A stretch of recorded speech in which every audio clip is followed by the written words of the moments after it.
What are your goals in life? A beautiful house? Occasional travel abroad? Quality education for your children? Security when you retire? We all have different goals, but the reason why we aspire for them is almost always the same. A happy, comfortable, and secure future, either for ourselves or our loved ones. Unfortunately, most people forget that building one's financial security requires careful planning. They prefer to leave things up in the air or simply decide to act when it's too late. It's like running a race without a finish line, always living in uncertainty. They remain in financial limbo. The question is, will you let your future and your family's security hang in the balance?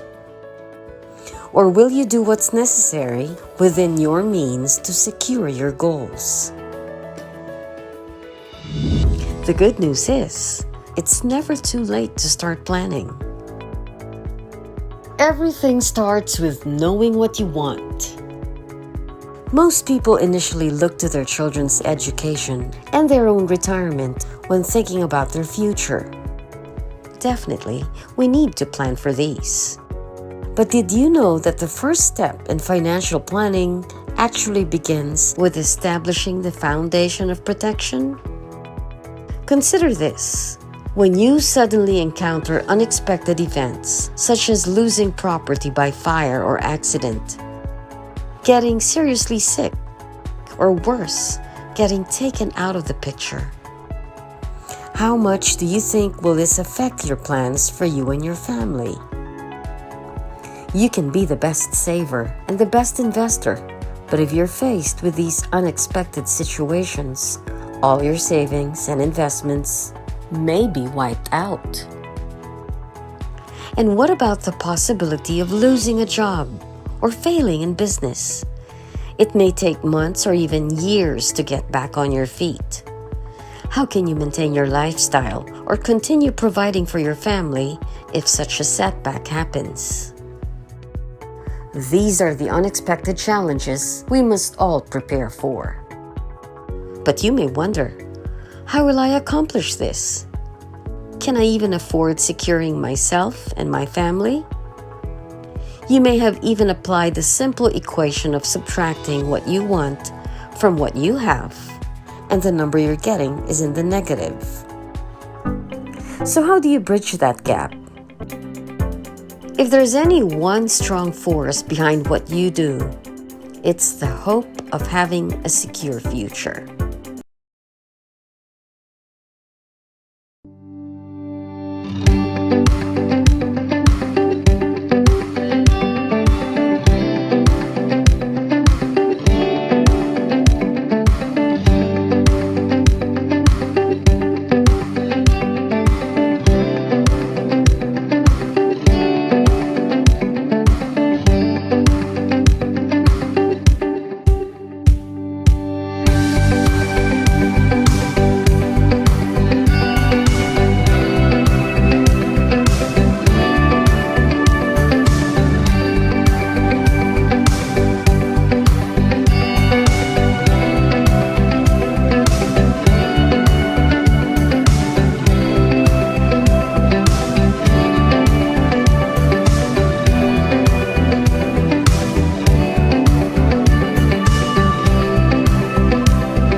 태어나서 오늘 처음으로 기도를 한 걸 해봤어요. 아이를 보니 얼마나 눈물이 나는지. 저 결정했습니다. 이 세상 닿을 때까지 우리 아기 지켜주겠다고. 그리고 영원히 사랑하겠다고.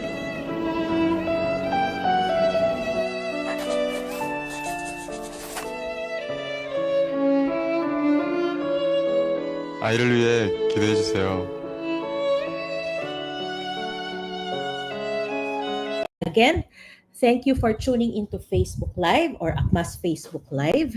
And we promise that it will not be a waste of your time as we intend that you learn from each session that we will conduct. Here in AKMA, we as financial coaches shares to you the simple concept of financial planning that would help you identify your financial priorities. Then we would be able to provide an appropriate advice according to your current need. So today, what are we going to do? So let me share to you who we are in AKMA. Okay. Our next screen, please, Sir Arkin. So AKMA is a general insurance agency, bona fide corporation registered under the Securities and Exchange Commission or SEC, aims to provide proven system to ease the conduct of business in the financial industry. So to state to you naman in our next slide, our mission. Our mission is to making and saving and investing a way of life. Our create an impact on the lives of others. And in order for us to do so, we must reach out to as many people as possible. So hindi lang po isa. Kaya nga po sabi ko nung nakaraan, kaya po kami nagla-live stream, ay gusto po namin mas marami pang ma-reach kahit po wala rito sa Pilipinas or maaring wala dito sa lokasyon namin sa Metro Manila, ay marinig itong mga aming sasabihin.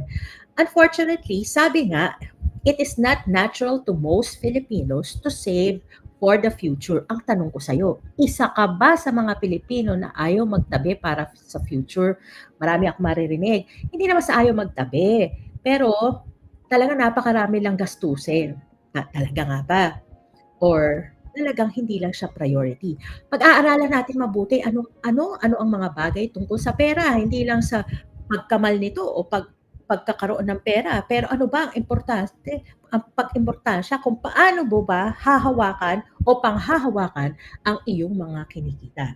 Now here at AKMA, we strive to be part of everyone's lives and be part of your system with our mission being making saving and investing a way of life. Tatandaan niyo po yun ha.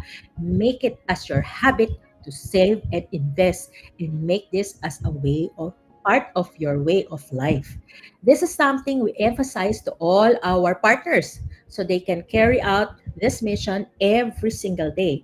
Even if people don't hear the advice or doesn't want to hear it talaga, pero I'm sure kahit papaano may itatanim may maitatanim at soon may aanihin. Ngayon, ito naman our vision in our next slide.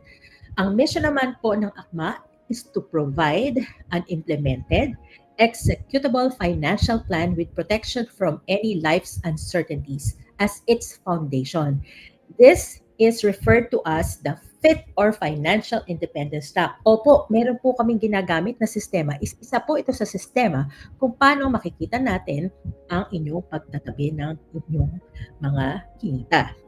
This plan will serve as a compass for people as they pass through different stages of life and should have life, health, and asset protection as the baseline so that in the event of unforeseen circumstances, tulad nga po nung kinukwento natin kanina, na sunog at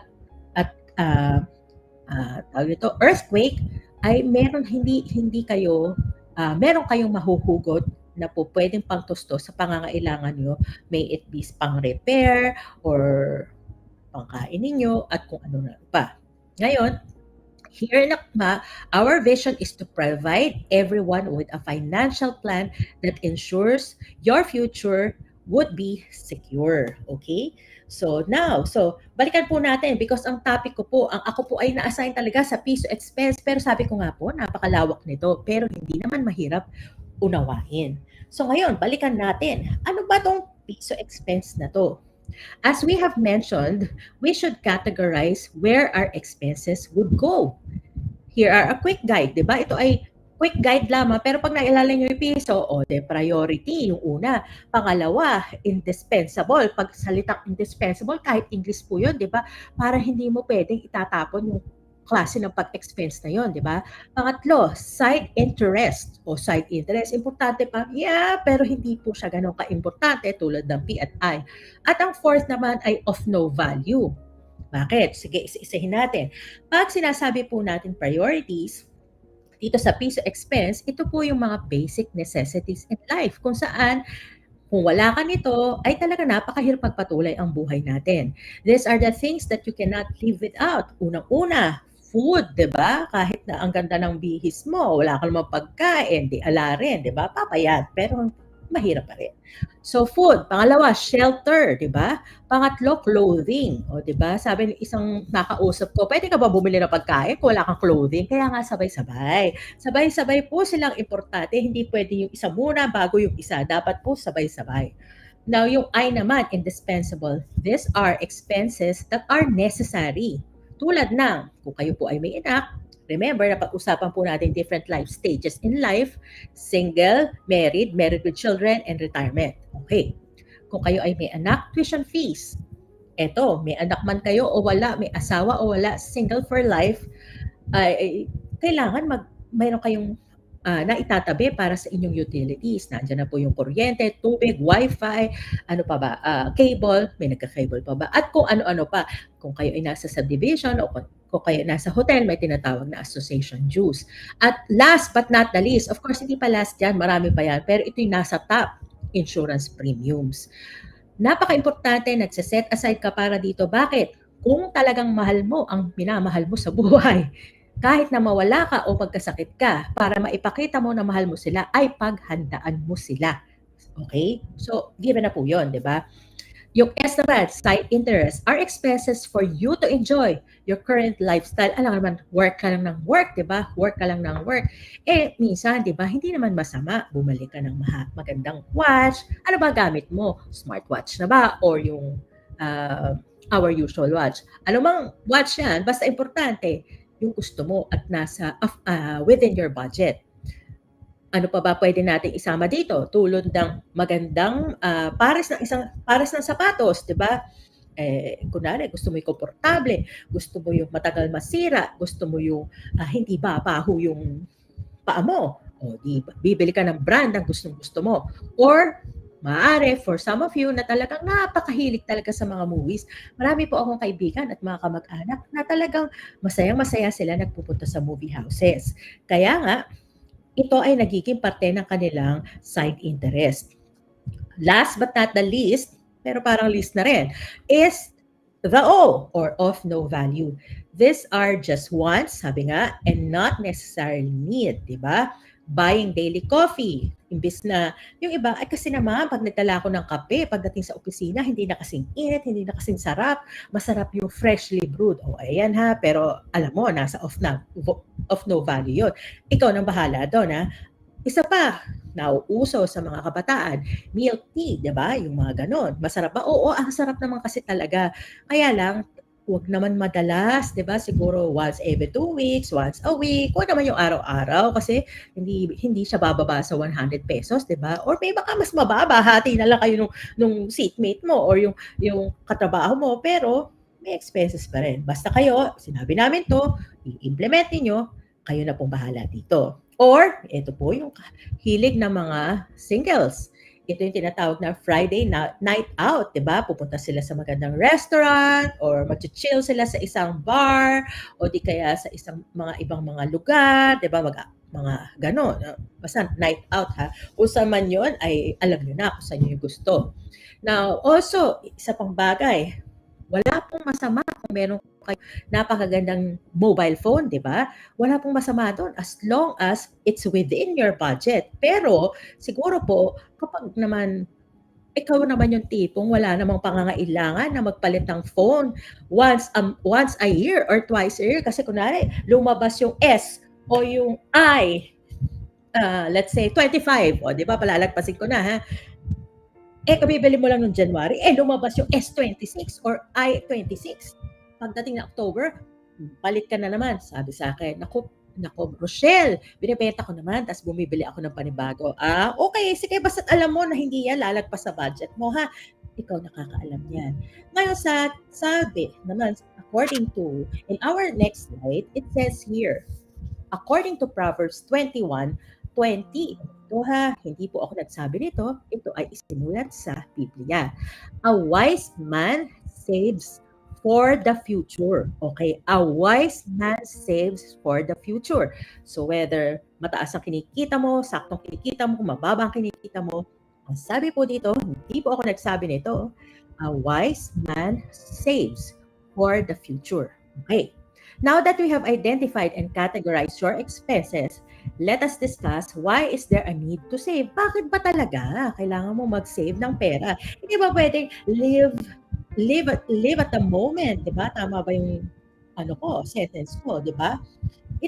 If I were to ask you now, ano ba yung mga dreams mo para sa sarili mo at para sa pamilya mo? I'm sure may mga audience ako dito. May mga single, may asawa, may mga advanced in age, 'di ba? So iba-iba 'to. 'Yun. So kung ikaw ay tatanungin, ano ba ang iyong pangarap para sa iyong sarili, para sa iyong asawa, para sa iyong mga anak? Good shelter ba? A good education? A good retirement lifestyle? An ample investment that allow you to buy the best things in life? To name a few. Again, asan tayo doon? Diba? So, in our next slide, so ito, sa susunod naman natin na slide, aside from what I have mentioned, are there other goals that you would still want to reach? Naku, Peachy, nakatapos na ako ng kolehiyo. O Rochelle, sabi niya, gusto ko pang mag-aral, mag-advance ako ng studies. Pwede yun, di ba? Gusto mo mag-masteral. Ano ka lang dati, basic bachelor course or bachelor course ka lang. Hindi pala lang, bachelor course ka. Yun, di ba? Ang hirap i-stop yung sentence. Gusto mo mag-doktor, gusto mo mag-lawyer, at kung ano-ano pang professional level na gusto mong ma-assam. Pero hindi pwedeng agad yun. So, kailangan mo mag-save ng pera. Now, as you go along, you will certainly reach milestone after milestone. Habang nabubuhay po tayo, iba-iba rin ang pangarap natin. Minsan naiiba, minsan yun pa rin, madalas nadadagdagan pa. And you would also notice that your set of priorities change as you pass through different stages of life. Alam nyo na yan, nakwento ko na sa inyo yung different life stages, di ba? Hindi ko nababanggitin yung single, married with children, at saka retirement, di ba? Yun na. Okay, next natin. Ito yung life stages, di ba? Na nabanggit natin. Ngayon, tingnan natin uli, single, married, growing family, and retirement. Ngayon, lahat ito may mga kanya-kanyang pangangailangan. Dahil na-discuss natin ito, ipagpapatuloy natin sa susunod naman na screen. Ito na. Ito na talaga yung tanong ko sa inyong lahat. Ito, PG, magmula na nagsimula yung Facebook Live nyo, puro na lang saving and investing ang binabanggit ninyo. Bakit nga ba? Isa-isahin natin. Why is saving money important? Why is it important? Number 1, emergency fund. Kapag may emergency fund ka, ibig sabihin may savings ka that would allow you to create emergency fund. Tatandaan mo, life is unpredictable and unexpected expenses such as emergencies, medical emergencies, car repairs, home maintenance can arise. Eto, nakwento ko sa inyo, di ba? May dumating na ambulansya, may mga dumating na fire truck, di ba? Ang tanong, libre po ba yun? Hindi po yun libre, ha? Hindi po libre yun. Magbabayad ka. Kung wala ka nakatabi, lahat ng pera mo nasa time deposit. O baka naman, lahat ay talagang dahil ang dami nating nating obligasyon, di ba? Obligations do sa plastic, di ba? Doon pala napupunta lahat. Kung wala kang emergency fund, anong huhugutin mo? Tandaan niyo po, yung mga nabanggit ko na yon, ay hindi po yun pwede lahat kaskasan ng card lang para makapagbayad, ha? Maraming pagkakataon, we only accept cash na maririnig nyo sa iba't ibang establishment. Pangalawa, financial security. Sa financial security, when you are saving money, it provides a safety net and financial security. It assures or ensures that you would have resources available to meet your basic needs and cover essential expenses, even if you face loss of, even if you are faced with a loss of income, job loss, or other financial challenges. Ano ba yung mga financial challenges natin? Meron kang kapatid o di kaya, minamahal sa buhay, nanghiram sa'yo. Ang pera mo, let's say for example, may 10,000 ka, ang hiniram niya, "Mare o pare pahiramin mo naman ako ng 10,000." Minsan 'di ba kahit talagang mabigat sa loob mo, pero kita mo kasi kailangan ng ano, ng inaanak mo kasi yung tuition niya talagang hindi talaga pag-e-examine bukas kaya tulungan mo naman ako. Minsan naibibigay mo pa yun, 'di ba, naibibigay mo pa yun. Ang tanong, babayaran ka ba? Bayaran ka man o hindi, right at that moment na itanggal mo yun sa naitabi mo. Third, achieving financial goals. Whether it's buying a house, starting a business, pursuing higher education, or taking a dream vacation. Feel na feel ko po talaga sana pumunta sa Israel, kaya lang hindi pwede ngayon, di ba? Saving money is essential for achieving your financial goals. Regular saving regular savings help you accumulate the funds needed to make significant purchases of investments. Okay? Fourth, tinatawag na debt reduction. Nababawasan yung utang, 'di ba? So, sino ba walang utang dito? Ay di raise of hand, 'di ba? Raise of hand, raise of hand. Sinabi ko lang, raise of hand, ha? Now, saving money can avoid accumulating debt or provides to pay down existing debts. Namalat. By having savings, you may be less reliant on credit cards, nabanggit ko yun, or loans to cover expenses, reducing the risk of falling into the cycle of debt. Kasi pinayaran mo, umutang ka, pinambayad mo lang ito, pinambayad, utang bayad, utang bayad, utang bayad lang. Baka nangyayari yun. Yun yung tinatawag na cycle of debt. Debt. Di ba? Fifth, retirement planning. Importante ba retirement planning? Nabanggit ko na po sa inyo ng nakaraan. Ano man ang ipoprovide sa inyo ng state ay maaaring kulang pa. Maaari ba? Yes, talagang kulang. Dahil tumataas ang expenses, tandaan nyo, katawan nyo. Sabi nga ng mama ko, no, katawan mo, cargo mo. Ganun po talaga. Ngayon, in retirement planning, saving for retirement is a long-term goal that requires consistent contribution over time. Building a retirement nest ensures that you can maintain your standard of living after you stop working. The earlier you start saving for retirement, the more time your money has to grow through compound interest. Pwede po natin pagkwentuhan yan, ha? Pwede niyo po akong i-private message or mga nag-invite sa inyo dito. Don't lose that opportunity. Okay? So, on our sixth importance is the opportunity and flexibility. Having savings provide you with the flexibility to take advantage of opportunities that may arise, such as investing in a promising venture, pursuing further education, napagit ko yan, or changing careers. O, di ba, mag-change ka ng career. Dati employee ka, tapos gusto mo na maging business. Alam naman natin, may transition yan. Hindi agad-agad pumapasok ang pera. Kung may naitatabi kang pera, hindi ka matatakot na ikaw ay mawawalan. Okay? And then, meron pa ako hindi nabanggit. Now, that financial flexibility can enhance your overall quality of life. Okay? 7, peace of mind. Ay, sabi nga ng aking friend, ang lakas maka-peace of mind, di ba? Nung nakakuha siya ng kanyang insurance policy, nako, bitch, ang lakas maka-peace of mind. Tama po yun. Ganun din po ang pakiramdam ng bawat kumukuha. Hindi yung iisipin mo, gastos na naman to. Hindi. Peace of mind po ang naidudulot nito. Knowing that you have savings can reduce the stress and provide peace of mind. Financial stability allows you to focus on your personal and professional life without constantly worrying about your meeting the day-to-day expenses or the unexpected financial setbacks. Diba kapag may iniintindi ka, naku, petsa de peligro na, ito na naman, pinalikan na naman tayo. Yung first 2 sessions ko, binabagin ko to. Pag petsa de peligro na, di ba, para hindi ka makonsentrate, di ba? Kung ikaw ay negosyante, alim mo na lang, mabenta na lahat ng mga paninda mo para sa ganun hindi kayo sumala, 'di alam niyo yung sasala, 'di ba, yung kukulangin, 'di ba, na bago pa dumating ang inyong petsang iniintay kung kayo ay empleyado. Ako po ay negosyante, ha, so wala po akong petsa de peligro. Kapag hindi po ako naghahanap buhay, talagang peligro ang buhay ko, 'di ba? Kaya talaga naghahanap buhay kami ng asawa ko, ah, constantly, at ito po ay kaligayahan namin. Okay? Last but not the least, 8, cyclical economic downturns. Ay, ang lalim. Para may bicycle, cyclical, di ba? Ano po ba yung gulong? Bilog, di ba? Minsan nasa taas, minsan nasa baba, taas, baba. Ganun din po ang ating ekonomiya. Nasaan man po kayong bansa, ang economic downturns ay mangyayari at mangyayari.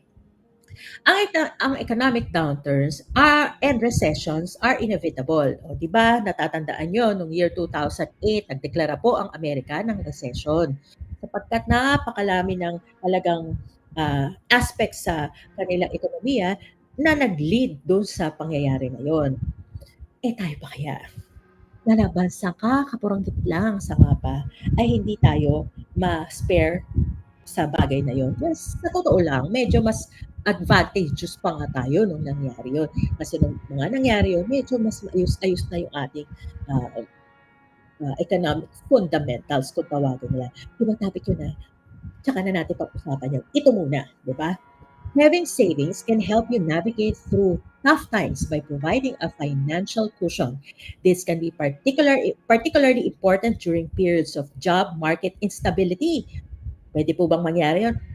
Alam niyo naman, nung pandemic, di ba? Every one of us, if you are empleyado or negosyante, lahat tayo ay walang tinatawag na secure job position. Wala po talaga. That anybody at any given turn ay pwedeng mawala ang isang kumpanya. Okay? In summary, saving money is a fundamental aspect of financial well-being. It empowers individuals to handle life's uncertainties and pursue their aspiration and build a foundation for long-term financial success. O, di ba? Feel na feel ko to. Feel na feel ko talaga itong topic na to. Ngayon, in our next screen naman, or screen, tamang screen, di ba? Babanggitin ko pa uli, ano ba itong mga goals and priorities natin?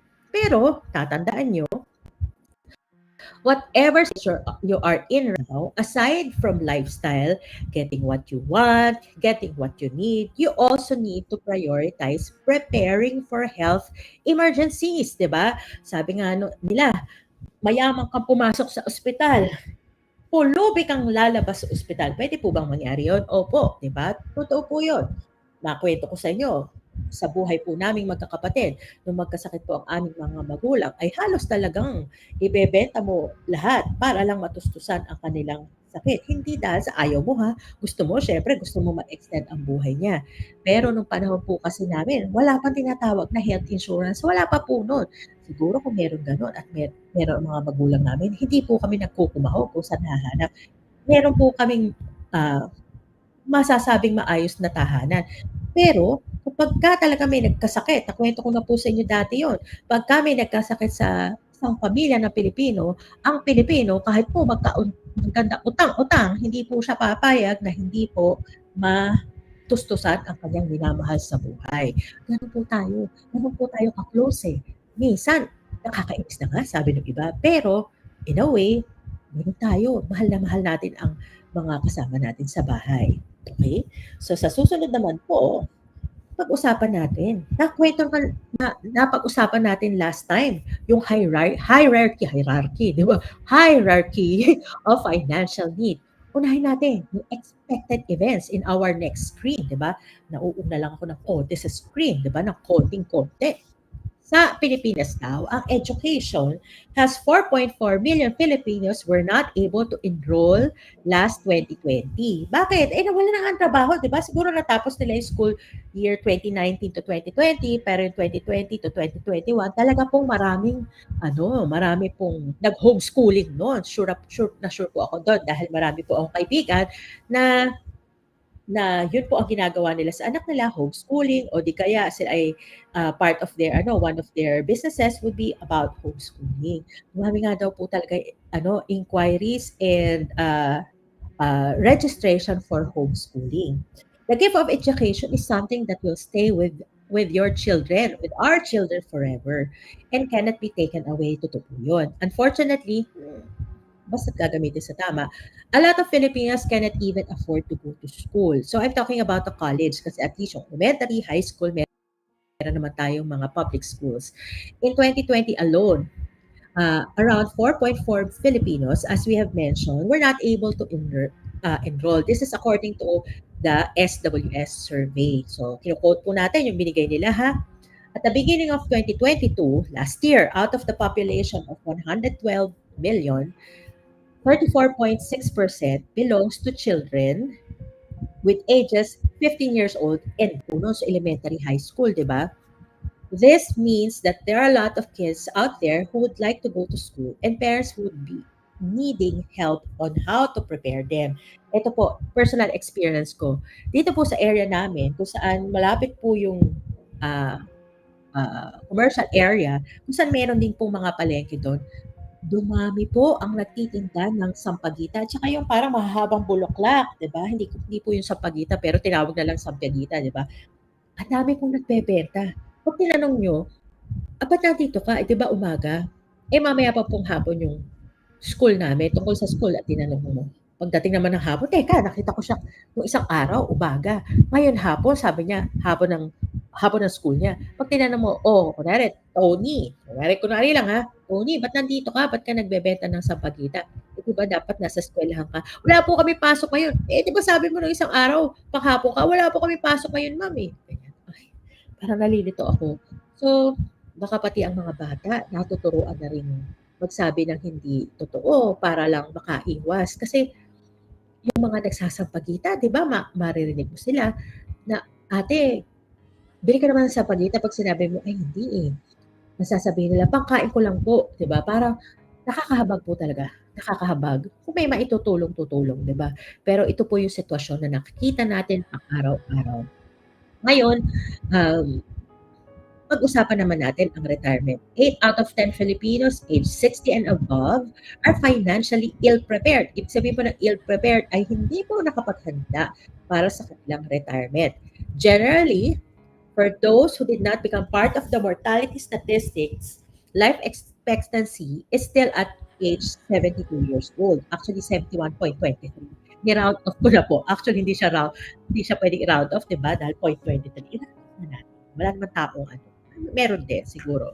4 months, 3 months, di ba? 71 years old and 3 months. O, parang gano'n na rin. Based on data from, this is based from information we got from data catalog world, ang hirap, di ba? Worldbank.org. Kailangan po kasi sinasabi anong sources.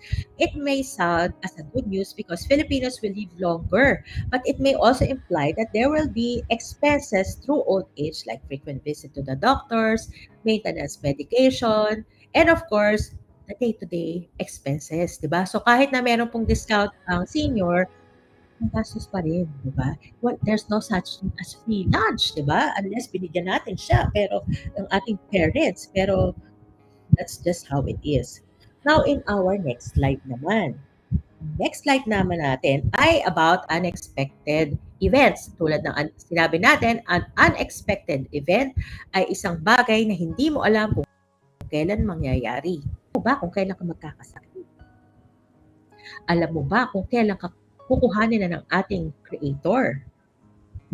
Kung alam natin, di dapat pinaghahandaan. Ang kaso, hindi naman talaga natin alam kung kailan mangyayari ito. Tulad na sinabi ko sa inyo, alam ba natin na lilindol? Alam ba natin na magkakasunod dito sa malapit sa bahay natin? Bahay namin pala, di nyo bahay. Buti na lang, hindi sa inyo. According to World Data Atlas, mortality rate of Filipinos aged between 15 years old, 15 ha, and age 60 is 37.17. Ibig sabihin yung 37 years old, the ages between 50 and 60, ang pinakamataas na death is age 37.17.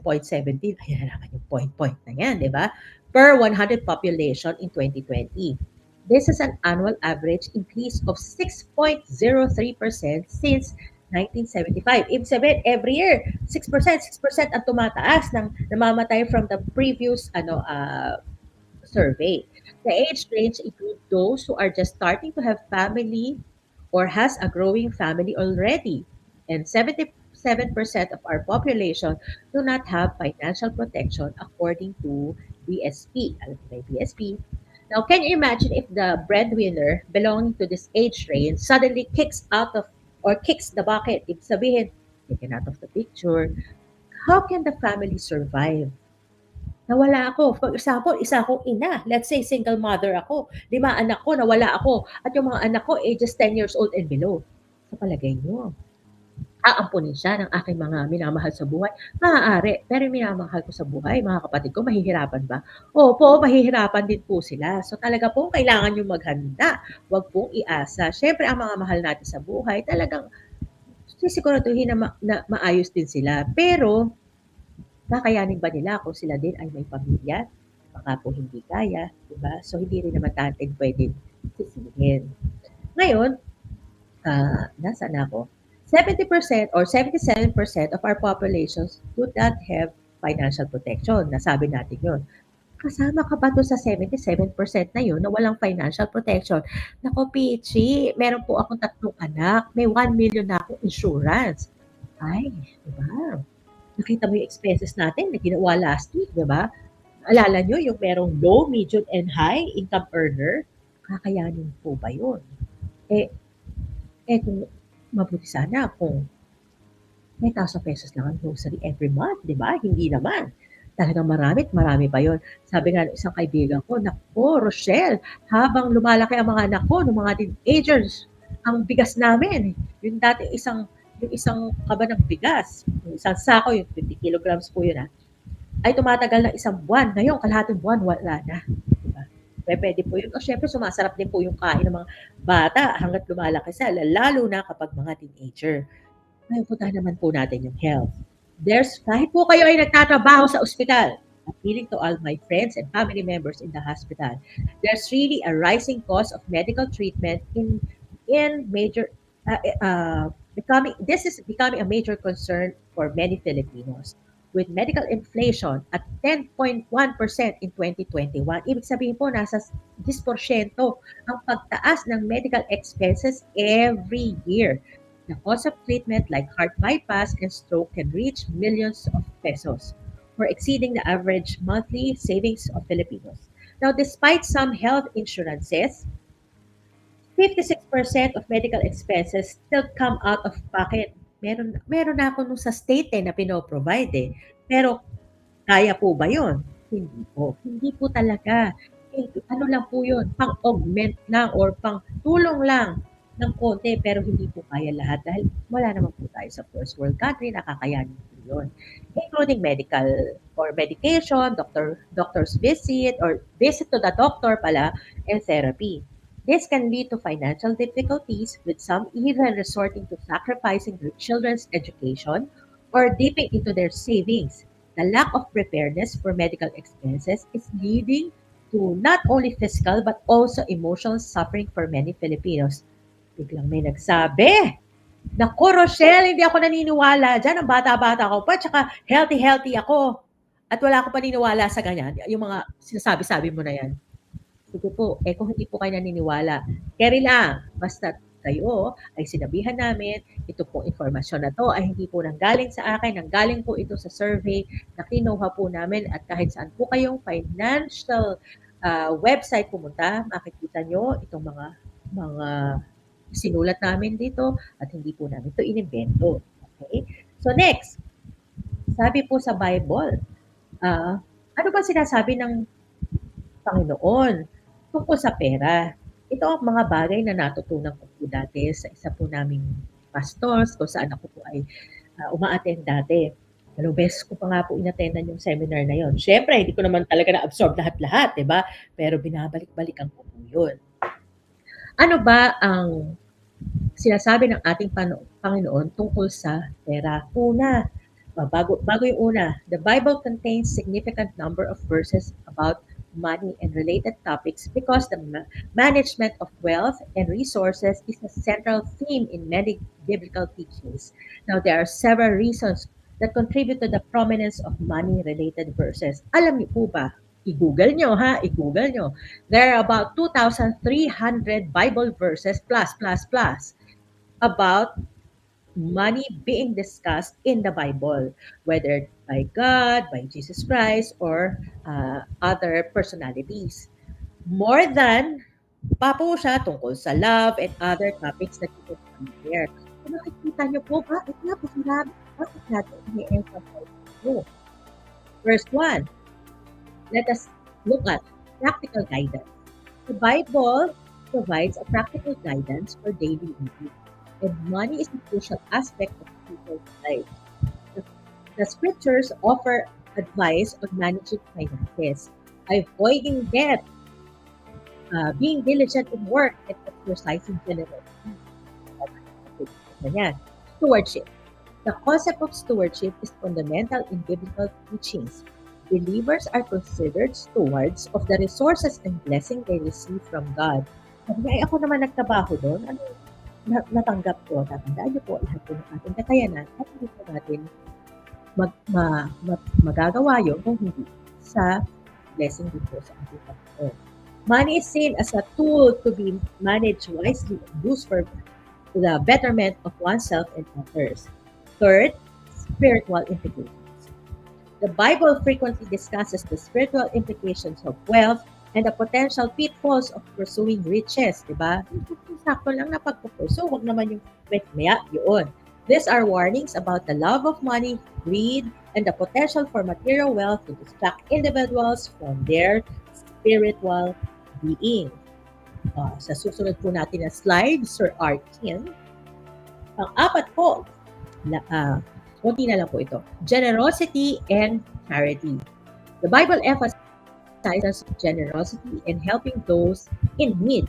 Many verses encourage believers to share their wealth and with less fortunate.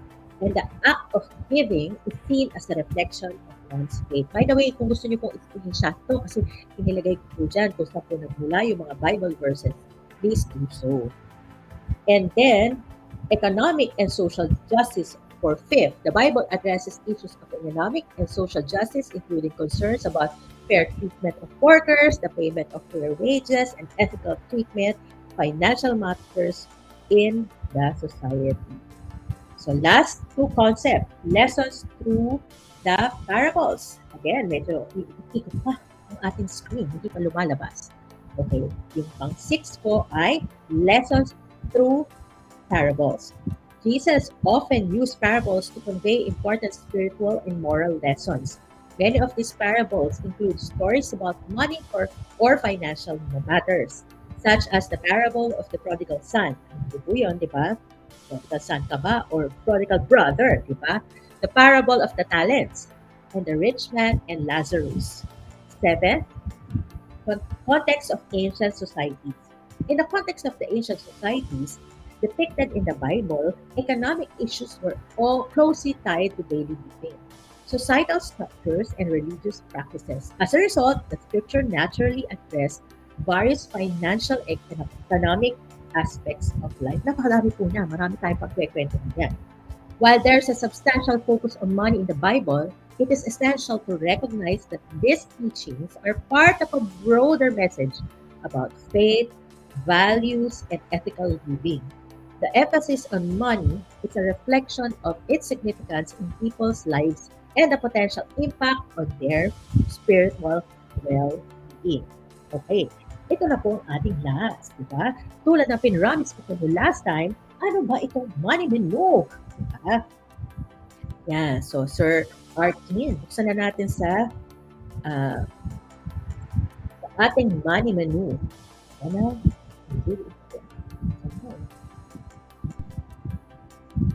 Yan, waiting lang po tayo. Ito po ay isa sa mga diniscuss natin for the past two sessions that you had with me for 2 consecutive Wednesdays already.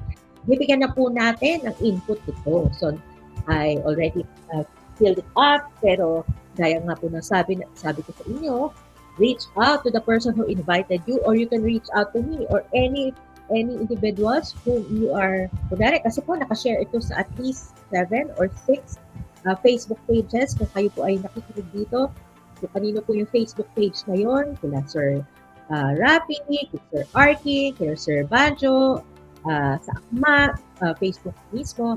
Reach out to us and we will talk to you. Para may sinagot. Okay. So here, AKMA Financial Independence Track or AKMA FIT. This is particularly on medical needs analysis. Here, you can see the name of Juan de la Cruz, birthday niya. Ito po ay ito ay ginawa ko lamang po. Well, baka nga po may taong ganito, pero tabi-tabi po.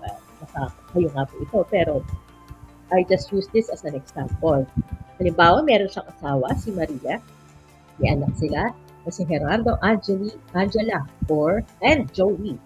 Ang mga magulang ni Juan de la Cruz ay si mabasa sa sarili kong sulat, si Clarissa at saka si Hermon. Diba po? O, basta siya. Diba? Okay. In our next slide, Sir Arkin.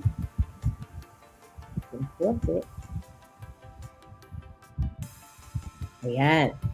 So ngayon, what is the real value? Why people plan? Okay? So, umiikot pa ang ating screen. Nagbabuffer, di ba? O, ito na. Why do you think it is important for you to prepare for any health funding need? Okay. Ito yung sinagot ni Juan, ha? Nagtanong-tanong ako. Ito yung common na sinagot nila. Because there's no provision from the state. Bakit mo raw kailangan mag-prepare para sa iyong health funding need? Kapag there's really a low provision from the state. Kasalanan, hindi po yung kasalanan, ha? Alam niyo naman kung third world country tayo, di ba? Also, there's a high cost of medical expenses. Yung kaso, sabi nila, ayoko dito, magtabi, para pinagtatabihan ko yung pagkakasakit ko. Sabi, sure ka ba? Hindi magkakasakit?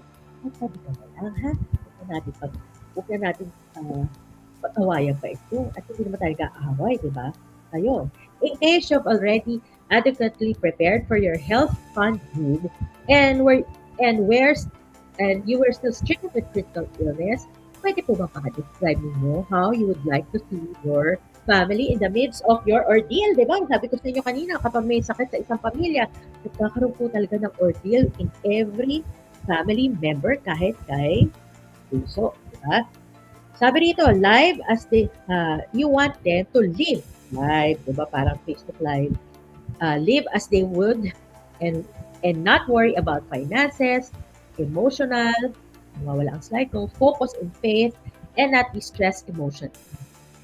Focus on their important things like business and so on and so forth.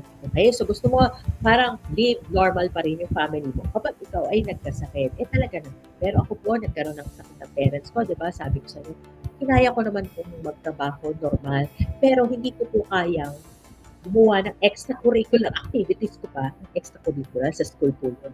Yung activities apart from what I do in the office because immediately after working, diretso na po ako sa hospital noon para mag-share naman sa pangangalaga ng aking mga magulang. So, gano'n po talaga ang real scenario, ha? Now, if in the event that you were not able to prepare for your health needs and were stricken with critical illness, what are the possible problems would you encounter? Ito po ay ginather po namin mga kasagutan na hindi po ito limited to this. So, pwede po kayong mag-add dito, take a screenshot, pwede po gamitin, mag-usap po tayo at pag-uusapan natin isa-isa ito. What possible problems would you encounter kung wala kang provision? Health will suffer. May sakit na ba? Health will suffer pa. Di ba kung may provision ka, pwede kang gumaling kasi meron kang pambayad sa mga doktor o panggagamot sa iyo para sa ganun ay gumanda, mag-improve ang health mo. No proper treatment. Wala kang provision, di ba? Parents would have to look for a source of funds, di ba? Maghahanap pa ng ibang source of funds. Pwedeng manghutang. Pwede mo ba? Ito pa, number 4, sustainability and regular treatment. Oo, yung first treatment mo. Pag talagay na natin, cancer, may 4 cycles ka. Yung first cycle lang, pero second, third, and fourth, fifth, or humaba-haba pa, hindi mo na magawa-gawa. Kasi nga, wala nang provision. And fifth, medication and therapy. Sabi ko nga po, hindi po limited. Now, what effect would these problems have on your family? Okay, una, affected yung funds for school. Ito po, sinagot ha, actual po to. state of living have to change. Funds would be allocated for medication, mental health, depression, and anxiety, at utang. What do you think you and your family give up just to be able to sustain your medical bills? Unang-una po, sabi ko sa inyo, nasa private dati. Maaaring dali na siya sa public or minsan kasi kahit sa public school ka, talaga naman di kailangan mong gumastos para sa pamasahe. Sinabi, anak, dito muna kayo kasi wala talagang time pagtustos. School funds, business, properties, car, and leisure. Yun po talaga ang pwedeng mangyari. Now, i-describe po natin dito how it would make you feel in case this problem arise because you are able to prepare or you were not able to prepare for these needs and knowing that your family may be burdened because of it. Ito raw ang pwedeng maramdaman ng karamihan ng nakausap namin. Bad in the worst way. Bad. The bad. Worse na. Bad, diba? Okay. Just to a realization. In our next screen, getting sick can be costly. Tignan po natin, mabilis lang, ha? General medical cost. Okay? On an average, dito, 1,000 to 3,000 per day. Simple surgery, 40 to 200,000. Medical conditions, 80 to 200,000. Cost of bone fracture, diba? Around 30 to 150. And it can over. By experience what with a friend. Our next screen, please. Sir Arkin. Para dadaanan lang po natin po. Pero, importante, huwag daanan pero may impact po. Ngayon, tumataas po ang cases ng nagkakaroon ng kidney dialysis. Alam niyo po yung Z package, di ba? Isang bagay na very familiar ko yan. Kasi marami po akong mga kakilala, hindi po family members, na madalas po namin pag-usapan din ito dahil sa kanilang personal na pangangailangan. Kaya nga po, in-expand pa nga po ito from certain number of treatments lang, in-expand. Bakit? Kasi po talagang dumarami ang tao ang nangangailangan ng kidney dialysis or any related treatment because of this. Kung ikaw po ay diabetic, at dahil may diabetes ka, pwede ka magkaroon ng dialysis, ito po ang cost. Coronary artery bypass. So, ito po yung ugat nyo, sa puso, nagkadabara-bara. So, pwede mag-cause po ito ng myocardial infarction, angiogram, angioplasty, or damage, CABG. Ano po, nasa nursing background po ako, kaya feel ko po talaga ang cardiac care unit. Yan po talaga ang favorite ko nung araw. So, ito po ang cause. Kahit favorite ko po siya, ayoko po siyang maging sakit. Okay? Next screen, please. Next. Sir Arky, naka-next screen ka na. Ayan. Next screen na pala after that. Okay.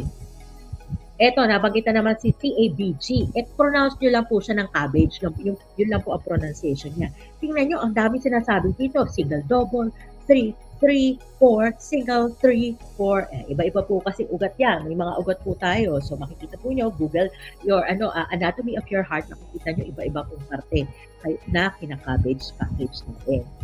Magmula sa 747, parang siya po yung pinakamura, no?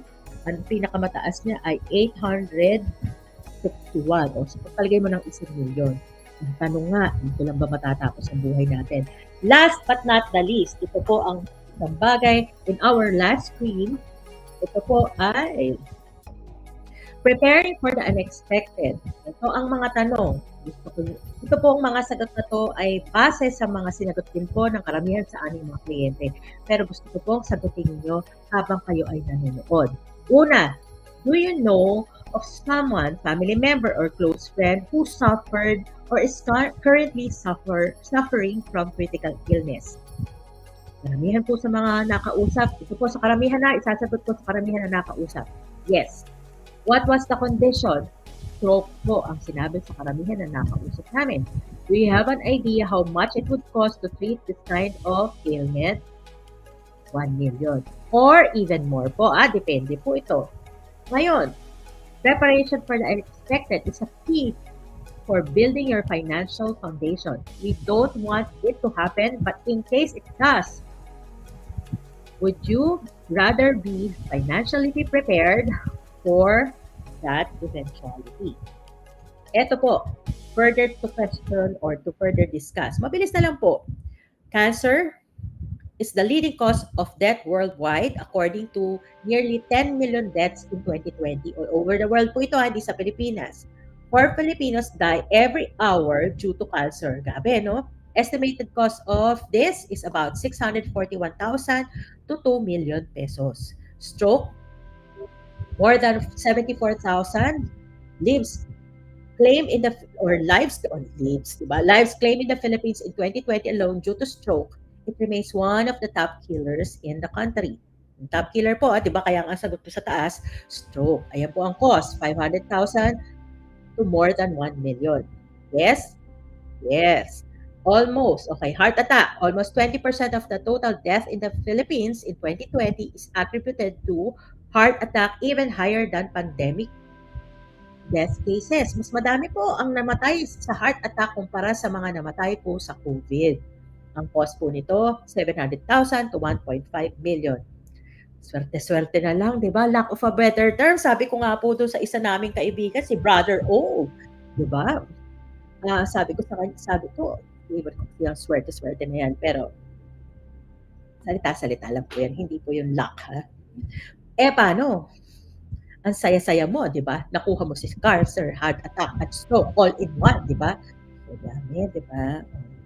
Parang nakangiti po ako ngayon, pero talaga pag iniisip ko pa lang, grabe, ang hirap pong mag-alaga ng may sakit.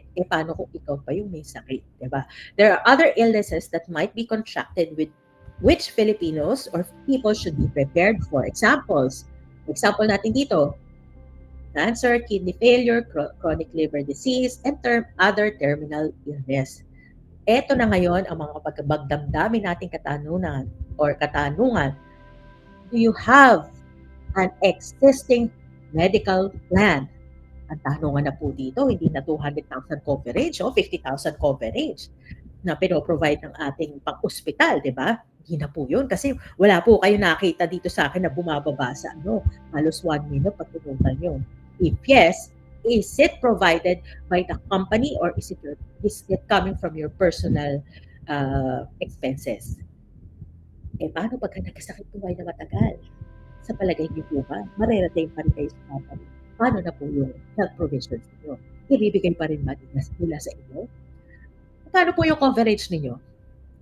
May coverage po ba yung sa inpatient, yung na-confine, outpatient, yung visiting lang, o yung tinatawag both, or yung tinatawag nila, may tawag dun yung panandalian lang. Maalala ko yan next week. Would your existing plan meet your financial or medical funding need in case you are diagnosed with serious condition?